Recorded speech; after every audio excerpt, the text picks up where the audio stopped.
নমস্কার বন্ধুরা, কেমন আছেন? আশা করি ভালো আছেন, আনন্দেই আছেন। আমার চ্যানেলে আপনাদের সকলকে স্বাগত জানাই। আমার আজকের নিবেদন সুনীল গঙ্গোপাধ্যায়ের লেখা গল্প গন্ধ।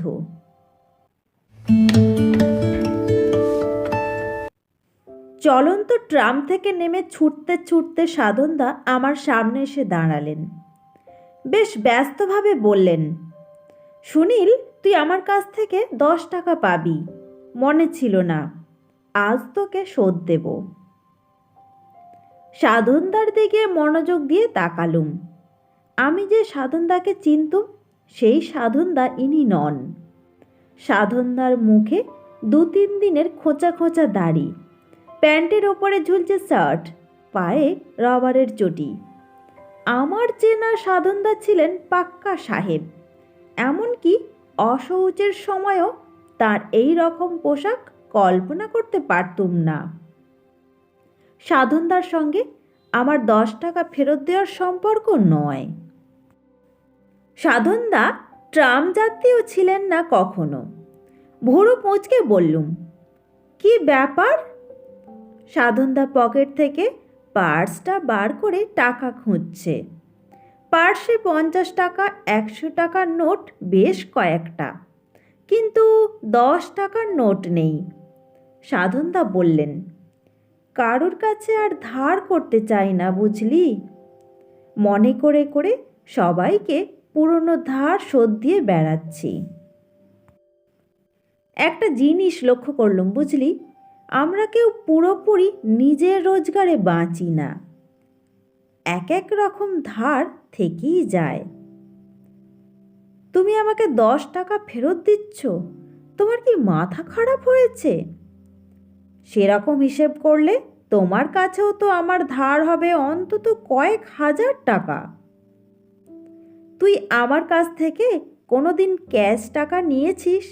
নিসনি তো। ক্যাশ টাকাকেই ধার বলে। বাকিটা হচ্ছে আদর যত্ন, যার বিনিময়ে দিতে হয় কৃতজ্ঞতা কিংবা ভালোবাসা। তোর কাছে 50 টাকা চেঞ্জ আছে? সাধনদার গাড়িতে একবার ডায়মন্ড হারবার যাচ্ছিলুম, মাস 6 আগের কথা। পেট্রোল পাম্পে তেল নেওয়ার সময় কি একটা খুচরোর গোলমালে আমি 10টা টাকা দিয়েছিলুম। একে ধার দেওয়া বলে? তোমার কি হয়েছে আগে বলো তো? আমার দিন শেষ হয়ে এসেছে রে, আমাকে এবার যেতে হবে। টাকাটা তোকে কি করে দিই, চল কোনো দোকান থেকে ভাঙাই। কিছুদিন সাধনদার সঙ্গে দেখা হয়নি। একটা উড়ো খবর শুনেছিলুম যে সাধনদা চাকরি ছেড়ে দিয়েছেন। মাথারও নাকি একটু গোলমাল হয়েছে, কিংবা কারুর সন্দেহ উনি ক্যান্সারে ভুগছেন। ফুটপাতের দোকান থেকে 2 টাকার একটা কলম কিনে সাধনদা টাকাটা ভাঙালেন।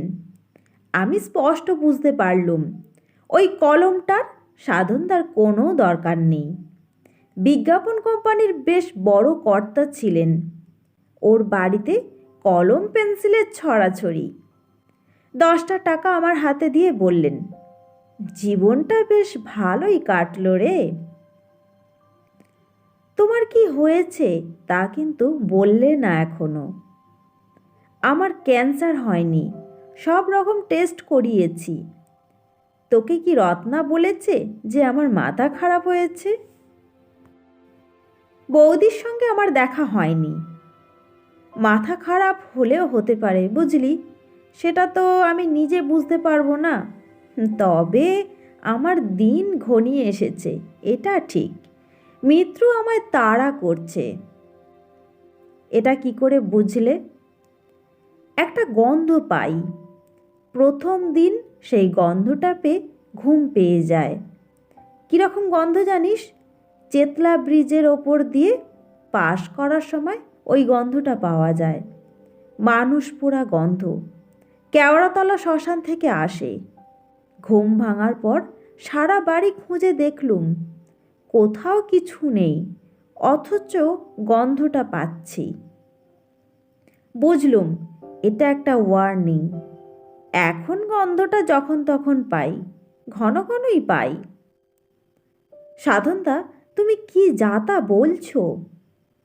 জানি, বলবি তো এটা আমার মনের ভুল কিংবা বাতিক, সবাই শুনে তাই ভাবে। তুই কি আমার গা থেকে সেরকম কোনো গন্ধ পাচ্ছিস? না, রত্নাও পায় না, কিন্তু অন্য কেউ কেউ পায়। হিপনোটিজমের মতন মৃত্যুরও মিডিয়াম আছে। অন্য কে কে গন্ধ পেয়েছে শুনবি? গত শনিবার আমি বেশ্যাবাড়িতে গিয়েছিলুম। চমকে যাওয়ার কিছু নেই, মজা মারতে যাইনি, গিয়েছিলুম পরীক্ষা করতে। ওদের কাছে এমন কিছু কথা বলা যায় যা অন্য আর কোনো মেয়েকে বলা যায় না। ওরা যেমন সহজে জামা কাপড় খোলে, সেই রকমভাবে মনটাকেও খুলতে পারে। 52 টাকা দিয়ে একটা মেয়ে 1 ঘন্টার জন্য ভাড়া করলুম। তাকে কিছু বলিনি, অন্য লোকে যেমন যায় সেইভাবেই গেছি। জামা কাপড় খুললুম। মেয়েটি আমাকে জড়িয়ে ধরে খুব সরলভাবে বলল, হ্যাঁ গো, তোমার গায়ে কিসের গন্ধ? আমি খুব নিরীহভাবে বললুম, গন্ধ? সে কি, রোজ বিলিতি সাবান দিয়ে চান করি, কিসের গন্ধ বলো তো? মেয়েটি তবু বলল, হ্যাঁ গো, কীরকম পোড়া পোড়া গন্ধ। তুমি গঙ্গায় ভালো করে চান করো, সব ঠিক হয়ে যাবে। তবেই দেখ, মেয়েটিকে তো কেউ শিখিয়ে দেয়নি, মিছি মিছি সে আমার মনে আঘাত দিতে চাইবে কেন বল? একবালপুরে একটা বাচ্চা ছেলেও ঠিক ওই কথা বলেছিল। ওরা মিডিয়াম, ওরা ঠিক টের পায়। সাধনদা, তুমি সত্যি করে বলো তো, তুমি এর মধ্যে কোনো জ্যোতিষীর কাছে গিয়েছিলে? পাগল হয়েছিস তুই? আমি যাব জ্যোতিষীর কাছে? ওসব আমি বিশ্বাস করি না। আমি পারতপক্ষে ডাক্তারদের কাছেও যাই না, কিন্তু আমি গন্ধ পেয়েছি। মৃত্যু বিষয়ক আলোচনা আমার পছন্দ হয় না। মৃত্যু সম্পর্কে আমার ধারণা অনেকটা রণক্ষেত্রে সৈনিকের মতন। কোথা থেকে কামানের গোলা আসবে, ব্যাস শেষ হয়ে যাব। আগে থেকে এত ভাববার কি আছে? সাধনদাকে বললুম, তুমি চলন্ত ট্রাম থেকে অমন ঝুঁকি নিয়ে নামলে কেন? তুমি কি ইচ্ছে করে মরতে চাও? সাধনদা হেসে ফেলে বলল, না রে, অত সহজে কি হয়? মরতে কেউ চায় না, আমি বা চাইব কেন? তবে সময় এসে গেলে তৈরি থাকাই উচিত নয়? মৃত্যুকে দেখে ভ্যাবাচাকা খেয়ে যাওয়ার কোনো মানে হয় না। এখন কথা হচ্ছে মৃত্যু কোথায় এসে আমায় ধরবে, এই অনিশ্চয়তাটাই বড় সাংঘাতিক। ঐতিহাসিক প্লিনি একটা ঘটনা লিখে গিয়েছিলেন, জানিস তো? প্লিনি লিখেছেন একজন কবির কথা। সেই কবি দৈববাণী শুনেছিল যে কিছুদিনের মধ্যেই হঠাৎ তার মৃত্যু হবে। ওপর থেকে একটা কিছু ভারী জিনিস তার মাথায় পড়বে। বাঁচবার জন্য সেই কবি বাড়ি ঘর ছেড়ে চলে গেল। এমনকি কোনো জঙ্গলেও গেল না, যদি গাছের ওপর থেকে কিছু পড়ে। কবি এক ফাঁকা মাঠের মধ্যে দাঁড়িয়ে রইল। তবু মরতে হলো তাকে। কি করে জানিস? ওপর থেকে একটা প্রকাণ্ড কচ্ছপ এসে পড়ল সেই কবির মাথার ওপরে। আকাশ থেকে কচ্ছপ? এ যে গাঁজাখুরি গল্প সাধনদা। মোটেই গাঁজাখুরি গল্প নয়। মিডল ইস্টে এখনও অনেক বড় বড় শকুন আছে। সেই শকুনগুলো এক একটা কচ্ছপকে ছোঁ মেরে ওপরে তুলে নিয়ে যায়। কচ্ছপের শক্ত খোলা ভেঙে তো তাকে মারতে পারে না, তাই ওপর থেকে কোনো পাথরের ওপরে আছড়ে আছড়ে ফেলে। সেই রকম কোনো কচ্ছপ খসে পড়েছিল কবির মাথায়। তবেই বুঝলি মৃত্যুর ভয়ে ঘর ছেড়ে পালাতে নেই। চলি রে, এখনো অনেকের কাছে ধার শোধ করতে যেতে হবে। এরপর অনেকক্ষণ সাধনদার কথা ভাবলুম। চেনাশোনা মানুষের পরিমণ্ডল থেকে এক একটা মানুষ হঠাৎ অন্যরকম হয়ে যায়। সাধনদা ছিলেন সব দিক থেকেই একজন সুসংহত মানুষ, বুদ্ধিমান, দায়িত্ববান, জীবনের তথাকথিত উন্নতির সিঁড়ি ধরে বেশ ধাপে ধাপে উঠে যাচ্ছিলেন। হঠাৎ কেন সব গোলমাল হয়ে গেল? গুরুতর অসুস্থ হননি। মাথার গোলমাল যদি হয়েও থাকে তাও অতি সূক্ষ্ম। ওই মৃত্যু ব্যাপারটা ছাড়া আর সব বিষয়ই তো স্বাভাবিক। সচরাচর মানুষ এই রকম পরিস্থিতি এড়িয়েই চলতে চায়। কিন্তু সাধনদা রত্নাদির কাছে আমার অনেক ঋণ। দুদিন বাদে গেলুম ওদের যোধপুর পার্কের ফ্ল্যাটে। বাড়ির ভেতরটা অদ্ভুত শান্ত। সাধনদার দুই ছেলেই দার্জিলিংয়ে পড়ে। যতবার এ বাড়িতে এসেছি দেখেছি অনেক রকম মানুষের ভিড়। আজ কেউ নেই, বসবার ঘরটা খালি খালি। ওদের কাজের ছেলেটি আমায় দরজা খুলে দিয়ে কোথায় অদৃশ্য হয়ে গেল। একটু এদিক ওদিক উঁকি মেরে দেখলুম শোয়ার ঘরের দরজার সামনে মেঝেতে উপুর হয়ে বসে আছেন রত্না বৌদি।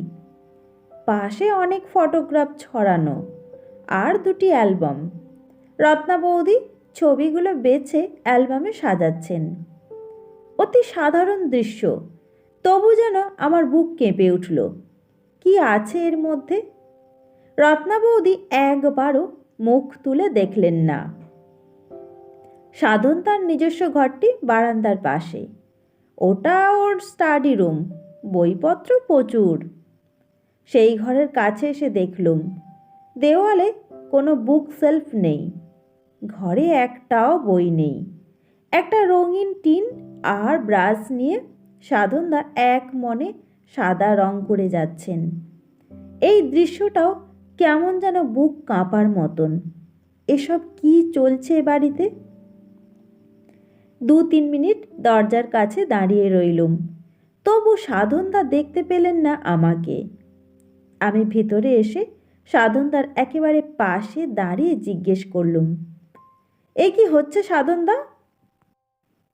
সাধনদা মুখ তুলে খুব শান্তভাবে তাকালেন আমার দিকে, যেন আমাকে চেনেনই না। মাত্র 2 মাস আগেও সাধনদা আমায় দেখলেই উল্লসিত হয়ে উঠতেন। মানুষ এরকম বদলে যায় কেন? আমি আবার ডাকলুম, সাধনদা। সাধনদা দেওয়ালের দিকে তাকিয়েই বললেন, সাদা রং তোর ভালো লাগে না? একটু একটু নীলচে আভা। আগে আমার ঘরের রং ছিল নীল। ওটা জীবনের রং, বেঁচে থাকার রং। মৃত্যুর আগে ঘরটা সাদা করে যেতে হয়। এত স্বাভাবিকভাবে মৃত্যুর কথাটা উচ্চারণ করলেন সাধনদা, যেন এর কোনো প্রতিবাদই চলে না। যেন মৃত্যু দাঁড়িয়ে আছে ঠিক সাধনদার পাশে। আমি একটুখানি চুপ করে দাঁড়িয়ে রইলুম। সাধনদা এক মনে কাজ করে যেতে লাগলেন। আমি তোমাকে সাহায্য করব? না, তোর এখনো সময় হয়নি। নতুন রঙের গন্ধ তোর কেমন লাগে? সবারই তো ভালো লাগে। আমার আরও বেশি ভালো লাগছে। এই গন্ধে সেই পোড়া গন্ধটা ঢেকে যায়। দেওয়ালটা কেন রং করছি জানিস তো? আমার পরবর্তী মানুষের জন্য। আমি সাদা করে দিচ্ছি, তারা এসে আবার যে কোনো রং করবে, স্লেট মুছে দেওয়ার মতন। কোনোদিন আমি সাধনদার মুখ থেকে এরকম শুনিনি। তিনি ছিলেন আমোদে আর প্র্যাকটিক্যাল ধরনের মানুষ। মৃত্যুর সান্নিধ্য তাকে এত জ্ঞানী করে তুলেছে। সাধনদা বললেন, দেওয়ালগুলো রং করতে বেশি ঝামেলা নেই। একটা একটা করে ঘষে ফেলেছি, তারপর ব্রাশ বুলোচ্ছি। কিন্তু ওই যে ছাদ, ওইটা ঘষা, তারপর রং করাই শক্ত হবে। এটা শেষ করে যেতে পারবো? বলতো, শেষ করে যেতে পারবো? ততটা সময় পাবো? সবাই পায় না। আমার দিকে তাকিয়ে অদ্ভুতভাবে হাসলেন সাধনদা। বন্ধুরা, আজকের গল্প এখানেই শেষ। গল্প পাঠ কিছুমাত্র ভালো লাগলে অবশ্যই চ্যানেলটিকে একটা লাইক দিতে ভুলবেন না। সকলে খুব ভালো থাকবেন। সকলকে অনেক ধন্যবাদ। শুভরাত্রি।